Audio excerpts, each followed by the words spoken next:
I'm so happy to see everyone. So go to the breakout session. And it is my desire that after this section, you could, on a very high level, you could approach a problem statistically. You could set an hypothesis. You could, from your opinion, you could say, okay, this is methodology to use to solve this problem. It's totally okay if you don't know the theory. That's why it's called applied statistics. I'm not here to give you the summation. Why? Neither am I here to bore you with the integral. I'm just here to make you see this is a problem, and you can prepare, you can design to solve the problem in this approach, and you can use this methodology, and we will all do it together. I don't like a boring workshop. So I will try my best to be interactive, and I'm really, really hoping that everyone will cooperate with me. So to my amazing volunteer, can we, I think we are all good to start now. Sorry, please, what's the name?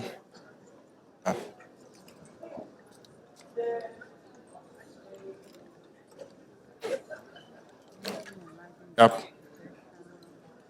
Yeah, so my name is Ernest Owojori. I currently work at Raw Technologies.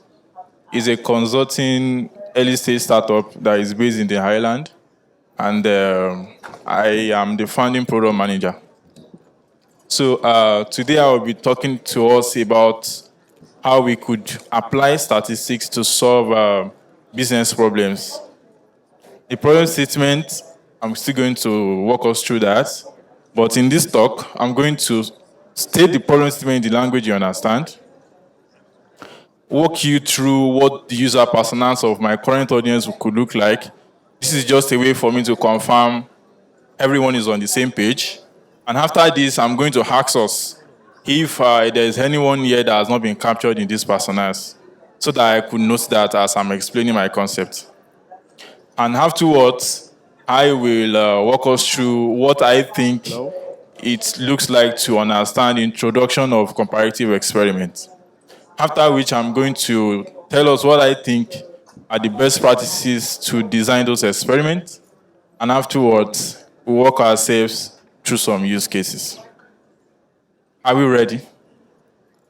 Are we ready? I can't hear that. Are we ready? Yeah. No, just go back. So let me introduce myself properly. Hello?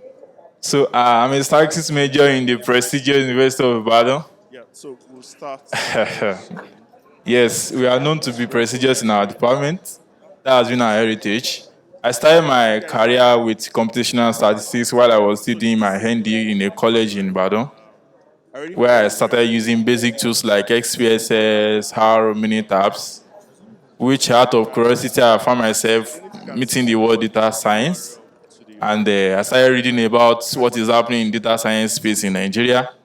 I got to meet Dr. Baro Adekambi virtually. And a year or 2 years after, I got to attend their bootcamp, which was what defined everything. So after the whole knowing what to do, I worked as a data analyst where I interned at a company. And afterwards, I became clear on Python.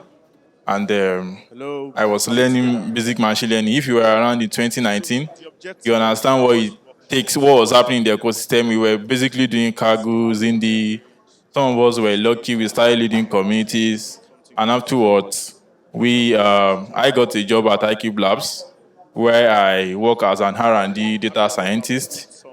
I did a lot, but to me, I think I didn't do much.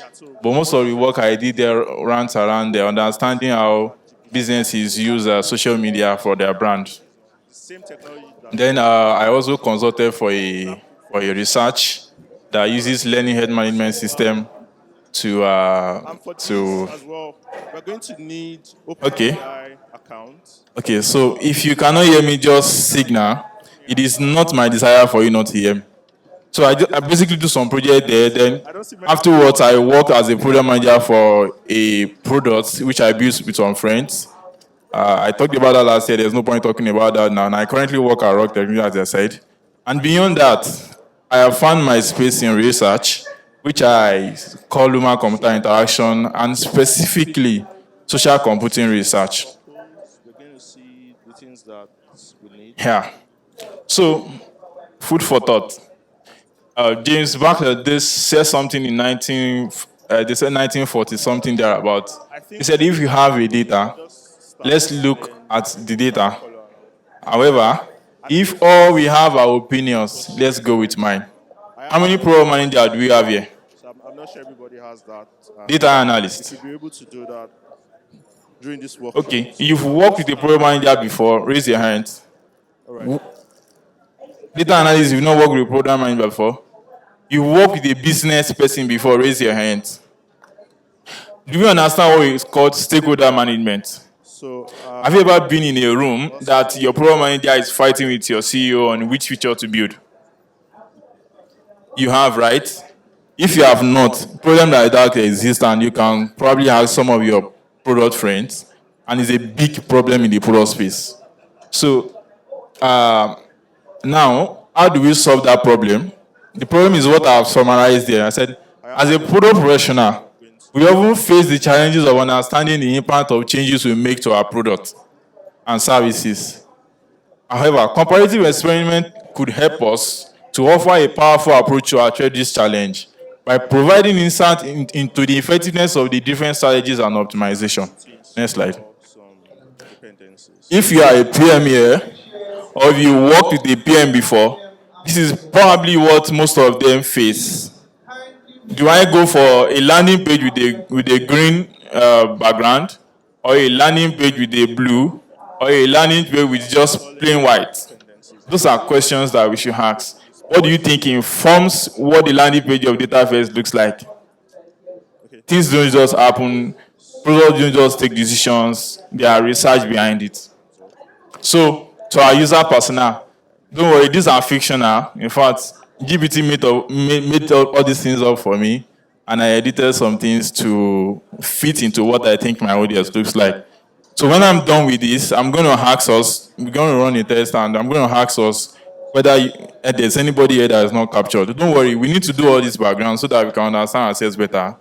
The real work is still coming, and we are going to face that. So you are probably NECA, a startup enthusiast, you want to become the Google of tomorrow. Your probably age in the millennial range is 28. You are working as a pro manager in a fintech. You have a bachelor or an MBA.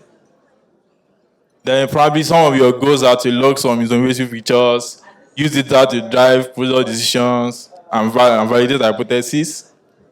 Then some of the challenges they are facing is probably limited resources in terms of extensive research. So this is Not in all times. Let me say that. Maybe in some edge scenarios, you just don't find papers or journals on what you are looking for.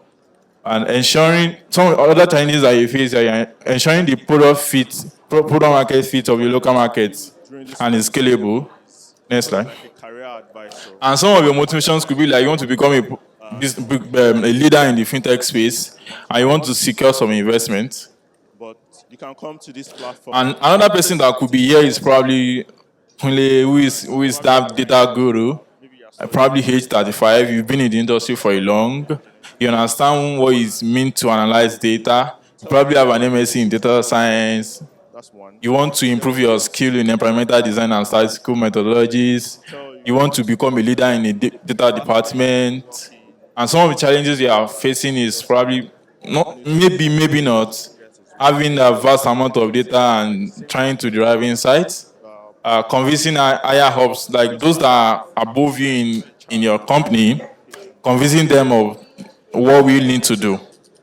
All right. So some of the motivation could be that you want to be recognized as an expert in your field. We need You some want to volunteers. drive significant changes in company strategies through This data. way you're going Next to slide. I want us to rush through this on time. to Then Fatima, probably a digital marketer, age 24, bachelor's in marketing or any other that fit similar to that. You want to understand changes in apps when you probably write a copy or two. You want to test which of these copies is actually performing better. Probably some of you are like so that. for that I'll just open the OpenAI playground. There is a prompt that To do is this, you need to go to platform.openai.com/playground. Let me just put out. Is it a touch screen? There should be an arrow for you to scroll down and decline. So I'll just leave the link just for a few minutes. If people can go. So you could be Fatima, a digital marketer. You want to understand how people will react to your copies differently. And while I wait for that, that's basically what the persona is all about. So if there's anybody here that you feel with the personas that I've created fictionally does not in any way capture you, can you just wave your hands? Just in 1 second. Everyone is captured in a way or the other. This is if you are Please, I need this. I need this to know how I talk. I don't want to mention. Okay. The model is the GPS 3.0. You were raising your hand. So, could you tell me what you do for me to understand how I can factor into my presentation? So, I'm going to choose the complete model because it's easier to. Hi everyone. So in I'm this case, Chimere because I want and to I generate am industry, new to. I'm so data I'll say, analyst, and I'm just list. to. I'm literally new to data So my analysis, prompt- and also. She said she's a newbie and she cannot really say she has found her feet, but she is on the path of becoming a data analyst, which means, in the simplest way possible, we need to communicate the message to a layman, which is totally understandable. Okay, I think we are good. So now, a quick text that is there is an interaction test. I want you to speak to somebody beside you. Yeah, just speak to somebody beside you. Try to know what they do. I will call somebody random and I will just ask, what do this person do? See, I have interest in interaction research and it's already becoming part of me. So it's necessary for us to network and know each other.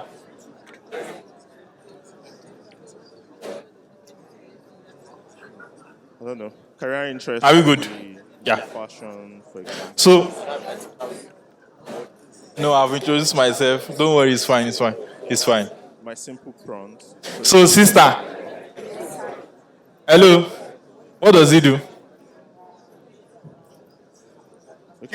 So he's a data scientist and he just transitioned like last year. So he's still trying to find his feet in the data world. You guys see, Yeah, I'm so happy to see us get involved. The aim of that test is just to ensure we are not sitting and not listening. So, now, a quick one.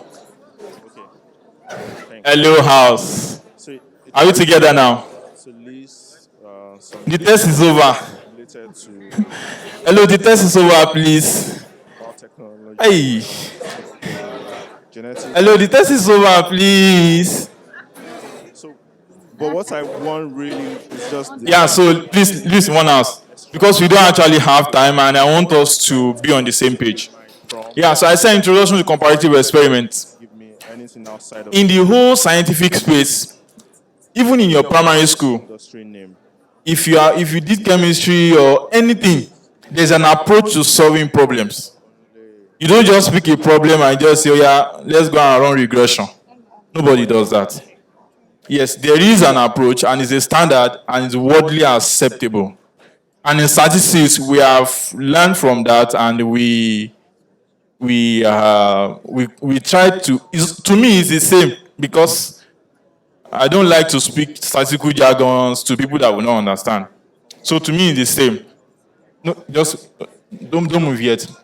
So the first step that I think you take when you want to solve problem is statement of hypothesis. What is an hypothesis? An hypothesis is just a question that you ask. They are in two ways. You ask to know, like, if you have a problem, you need to state what the problem is, and ask is like a research question that you want your methodology to address. That's just it in the layman. Now, there are two types of hypothesis. We have the null hypothesis and we have the alternative hypothesis. In statistical classroom, these things we fight on it. No, this one is your, when you do this is your type 1 error, when you do this is your type 2 error, but that's not my interest here. What I'm going to tell us is, the alternative hypothesis is what you think is right, like your mind, your reason for doing that research. Okay, I want to know if doing data first on the highland or on the mainland is better. If you prefer mainland, Okay. your alternative hypothesis is doing data first. If your opinion is that doing data first in mainland is the right thing, then that is your alternative hypothesis. What the general view looks like is what will be your null hypothesis. I believe that is clear. Not to include If it's clear, wave your hands. industry. So now If it's not clear, wave your hands. without Okay, I'm going to repeat that. give me There are two types of hypothesis, the null and the alternative. The null is what the general audience believes, which you think is wrong. And the alternative is the researcher's mind. You are the one trying to run a test, and you have an opinion. Be it as it may, there is a reason why you are carrying on to research, or why you are trying to test a hypothesis, and you have a mindset already. There's a mind of the researcher. So that mind of the researcher is the alternative hypothesis. And you cannot. Okay, let me say this. In the real world, in the research world, a null hypothesis does not exist without an alternative. So if you go to your company and you are asked to solve a problem and you state the two, it shows that you know the basic things that matter. Okay. Are we together? I just So- wanted to test if it still work if I change my image. Are you sure you've not moved too far? So now, Let's go back again and confirm. as a developer, You moved too far. then I can take this prompt, Yes, you moved too far. change this to sort of like a parameter, right? Yeah. And this part as a parameter. Now, after you are done setting your hypothesis, you have to collect some data to make your inference. Now, we need to really move fast. So what That's what I call sample collection. And in collecting your sample, there are different, going to be let me say, sampling techniques that you can use. I'm not going to talk on them, I'm just going to say them. example. Simple random, systematic, stratified, and non-probability sampling. Basically, these three are probability sampling and they have their own ways. This is just me picking anything randomly. This is me finding a starting point, then moving by an interval. How many of us This is me. If you've done stratified K-fold before in SQLN, this is the methodology. Split them into fold, populate every single population into each fold. It's as simple as that. That's stratified. The non-probability. but this time A teacher is being asked to bring the best brain in the class. Do you think he's going to? an output? What do you think he's going to do? He teaches the class. He has the judgment. He will pass that judgment based on his opinion. I'm picking you because I believe you are the best So to you, student in the class for one represent us in a mathematics competition. Okay. Those falls under non-probability sampling. We have convenience. A lot of them. That is not my focus for today. Next. Okay, yeah. So in auto collecting sample, at times you don't have access to the whole population, or it's not advisable, it's not the best for you to address the whole population. You need to determine how much sample do I need. I'm not going to bore you. Statistically, there's a formula, there are a series of formulas. We have Taro Yamani and a lot of other basic formulas that lead to the likes of Taro Yamani. But that is not my focus. This is an applied workshop. You could go to SurveyMonkey, this calculator, enter some few errors that you want to consider. It will suggest some samples for you that he thinks is enough for your hypothesis or to test your hypothesis. Now, after the hypothesis is being stated, the data to use has been collected through the best means based on your use case. You need to test the hypothesis itself given the data. Now, to me, okay, let me say this. I want to break a table. I hope you all will agree with me. Forget Z-test. T-test is all you need as long as you are comparing two variables. Agree or you disagree? I'm trying to install OpenAI. If you disagree, wave your hand. I don't want to waste our time. It's just that I believe the statisticians are biased. They don't want to tell us the truth. We don't need Z test for anything as long as T test exists, because this T test is maximizing at infinity, is maximizing to Z. So there is no point in applied. Don't bother yourself about Z test. There is nothing like Z test in applied again. There is nothing you want to use Z test to that T test does not do, unless what T test will do and Z test will not do. So what are we now talking about? So we have the student T test, we have the one with and over, and we have the two-way. What is student T test? As simple as it is, I want to compare two variables. Use T test. I want to compare three variables. Use one with and over. I want to compare three variables, but reducing my error by an identified source of variation that was not in my experiment. I use two-way. I'm going to show us. Let me repeat that again. I want to compare two variables, or two independent variables or dependent variables. I'm still going to show us that. T-test. I want to compare three variables, or let me say, not three variables, three treatment, or three different mix of variations of my observation. I use one way and over. The same three, or let me say three or more, not just three. The same three, but I'm blocking, or I'm taking care of another variable that is causing problem, but was not identified in the first place. Then I'm using two-way and over. Now, okay, just move to, I've talked about this. Yes. Please, I want us to pay attention. Sorry, this is meant to be white. I don't know whether I didn't save it before sending, but it's fine, we'll make it with that. Please, I want us to pay attention to this design. This is very, very important. That brother, let me tap him. Please, let's pay attention to this design. Can we see? These are two variables, x and y. No relationship between x and y for now. We don't know anything than x is just x, y is just y. Now, I'm assuming my number of sample is 3. x1, x2, x3, y1, y2, y3. Just two variables. That is my use case. Therefore, I'm using what?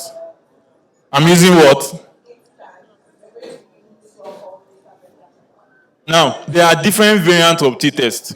We have the independent t-test. We have the paired t-test. I'm just going to stop there. Independent t-test and paired t-test.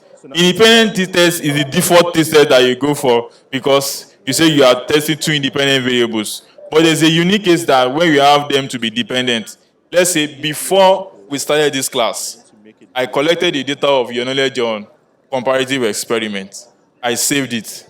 Then afterwards, I also collect it after taking this class. The same N, the same observation, the same people, but collected at what? Before taking the class and after taking the class. Now, if I want to understand whether my class has an impact on your knowledge of comparative experiment, I can place the first data here, place second data, and I run it. You cannot tell me they are not dependent. It's the same set of people. So those are dependent. That's why we call them paired.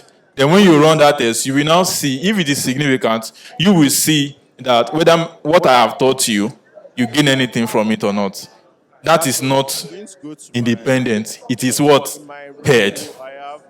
Please, did you get that? There's an exercise for everyone, no? After this class, I should come again. We have two variants of t-test. In fact, all your A/B testing that you do in businesses is all about t-test. So you need to get this straight and straight. Independent t-test is when you have two variables that are not related at all. We don't have under any assumption to assume they have some dependence. They are independent, like I showed us earlier, x and y. Now, there's a variant of t-test that is called paired. And I started an example. As we are here, let's say 50 people have collected your knowledge, have quantified your knowledge of comparative experiment before I started this workshop.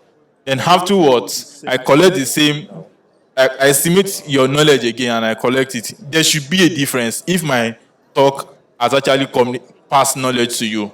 So when I run that kind of a test, it is called paired because I'm talking about before an action and after an action on the same number of observation.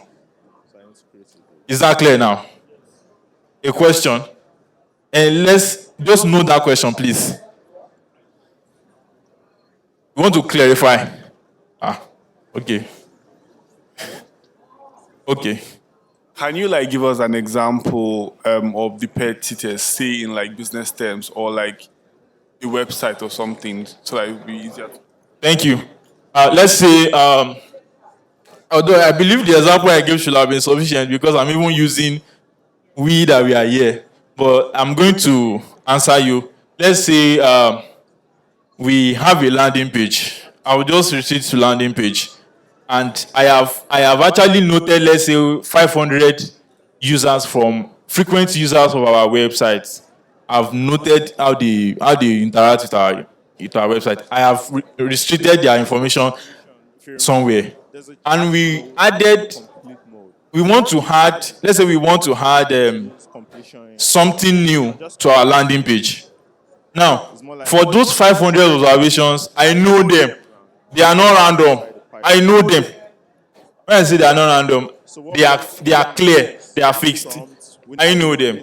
I now say, okay, after adding that new, maybe the new button, let's just say the call to action button, you made it bolder or you gray it away or something like that. Is there a difference in those 500 observations? Is there a difference in the way they interact in comparison to the way they used to interact? It's the same N, but in before you added that update and after, if you want to run that, is a paired t-test. Why? Because you restrict your N to be the same observation and you move before and after adding an update. Is that clear now? So let's move really, really fast. Yes, one way and over. Just know that if your variables as, I won't say variable, we call them treatment in and over though, but they are different things. The moment it has moved to 3, you cannot use t-test again. You just move to one way and over. Let me say Hanover. Now, please let us note this. I think the fault was for me. I didn't save. Don't worry, Sha. Let's just. So, one way and over. We only have like 15 minutes. So I'm checking my time, but we're going to make it one way and over. Please, I want us to watch this thing very, very well. Watch this very, very well. There is something here. This is a design. Watch it very, very well, everyone. And I'm going to show us. By the time I move to the next one, you're going to show me what has changed. This is my treatment. X, Y, Z. This thing can be anything. Different from this, different from this. It can be anything. If you read on ANOVA, you understand what I'm saying. Now, this is X1, X2, X3. Y1, Y2, Y3. Z1, Z2, Z3. Okay. I think there's an error here. The file I shared is not the recent version, but I'm going to show us. This design is not actually a one-way again. Move to next slide. Let me confirm whether the second one is different. Next. Yeah, it's a formatted string. Okay. Oh, yeah, I've seen the error. So let's just stay here. Let's stay here. So this is one way now. X3, X2, S1, Y1, Y3, Y2, Z3, Z1, Z2. Did somebody notice anything? What did you notice? I'm going to turn into an API. The change in the arrangements of it. If you notice, there is no rule that says 1 should come before 2, 3 should come before. It's barely random. Anybody belongs anywhere. Anybody belongs what? Anywhere. I'm just considering the first variation, second variation, and third variation, run my ANOVA, see where there's a synchronous difference. If there's a synchronous difference, I can now say, okay, these 3 things are actually different. So then if you, on a very basic level, if you plot your graph, you cannot decide which one is best. But inferentially, there's something we also call post-hoc analysis, like the likes of LSD, Turkey, and a lot of them. Duncan multiple range, There are quite a lot. They are just names of people. It's not a big deal. They're just names of people that I'm mentioning to you. It's not a big thing. When I was in classroom, when they mention, you'll be like, but they are not big deals. I just want you to know that. But for a business level, a plot will actually show us. A plot will show us if they say these three things are different and you plot it and you see that this one is higher, this one is this one follow, this one follow. Then you go for the one that is higher now. Abby. So let's no next one. So for two-way, something has changed. Now it has to follow that order. And I'm going to show us. This is X1, X2, X3, Y1, Y2, Y3, Z1, Z2, Z3. This is telling us that there is another variation row-wise. Which means, let's say this is a block, this is a block, this is a block. So if I'm going to do my ANOVA, I'm taking two sources of variation across statement and across block. It's okay if you don't sync it, but just know that one way, you just do down the treatment, two way, you do down the treatment and across the block. And what this does for you is, if you run your one way, for the same data, if you run your one way, your error will be large. If you introduce another blocking, if that blocking is actually significant, if it makes sense, if it makes business sense, it will reduce your error. Now, the moment you are done setting a hypothesis, getting your sample, running your test based on what your test looks like, based on your use case, you cannot run t-test and ANOVA for the same data. Do we get that? Different methodologies work for different use cases. Then you get your results and you interpret. I'm not going to bore us with this, but this is a whole lot of things that some people get wrong. But this is not what I want to talk about right now. But you interpret. Now, what are the best practices? How can I avoid common errors? How can I avoid me doing a work, presenting it to my boss, and looking like I'm a stupid somebody? Because now, analytics is not just for statisticians. In fact, I can tell you categorically, 75% of statistics graduates are not statisticians because they didn't enjoy it while they were in school. I'm not one of them. So there are best practices. Yes. It's pretty much what I've been talking about. Your hypothesis should be clear. Please, don't alternate, don't mislead, don't miswrite or misquote alternative as your null. It's a very costly blunder that will not affect your business if your organ knows what is in, but it's a disgrace on whoever has said that hypothesis. I have been on social media, somebody has said a hypothesis, I will just see it, I will just laugh.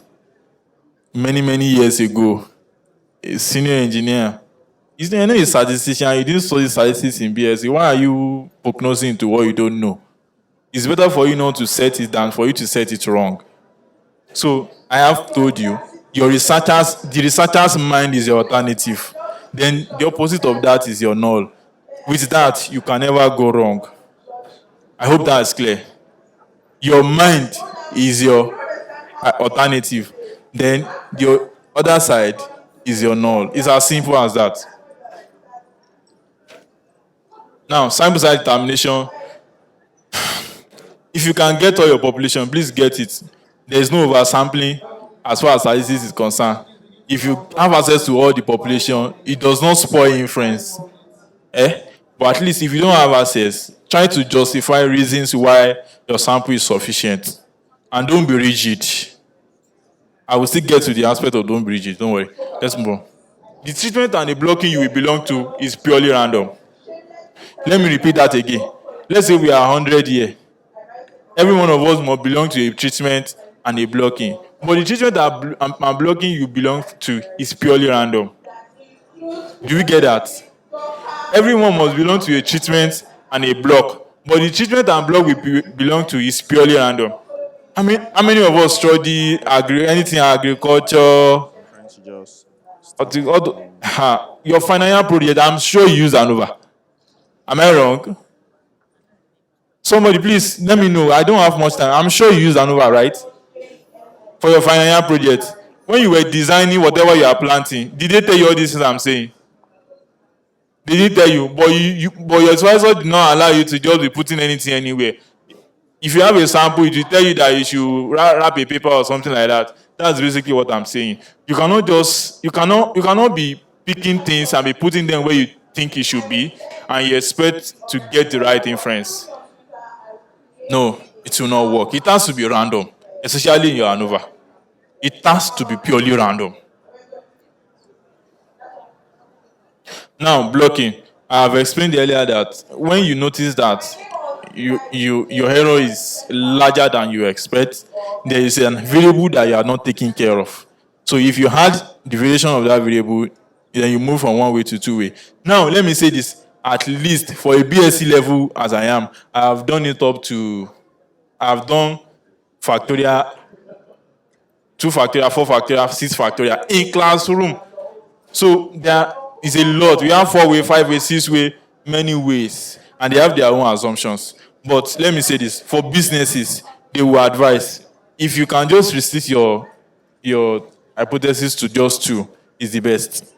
You don't have to make it get complex. But there are multiple comparisons that you know that no, this use case we have to do it in multiple folds, and that's if you know your work, you're able to design that experiment, and there will not be issue. Next slide. I see how. So now, while you're in an experiment, there may be dropout, there may be missing information. You can treat it whichever way you want to do it. Using some formulas to input it. Let's just move on from there. But there can be such cases. Okay, duration of the experiment. You cannot just decide that you want to run an experiment for 1 week. It's justifiable. What has been happening in that space? Then how long can you keep a steady inference before you say, okay, for now, this is the inference I have? That duration is very, very important. Okay. Now, after experiment, you cannot just, even in ML, that's why we have data engineers. You cannot just run a model and think you are done. No, there are some you batch it. There are some in real time, depending on your use case. So you have to you have to have a feedback loop that keeps running that experiment and getting the necessary inference. Then things will keep changing. Users' behaviors keep changing. The way I behaved last year is not the way I'm behaving now. Your prompt. Then right? statistical inference might not mean business intelligence. At times, your statistics can go wrong. When it goes wrong, please, you should be ready to take the next slide. So let's just quickly do the exercise and we'll call it a day. Yes. I don't know why they are telling me to go. It's supposed to end 2:15.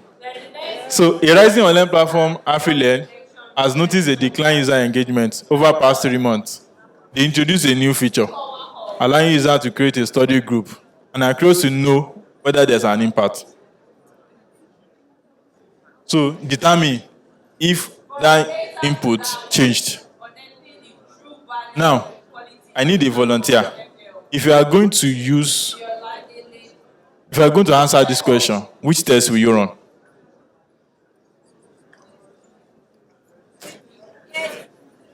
Paired what? What about this? In fact, I'm fulfilled. You were able to answer this. And thank you so much for coming to my session.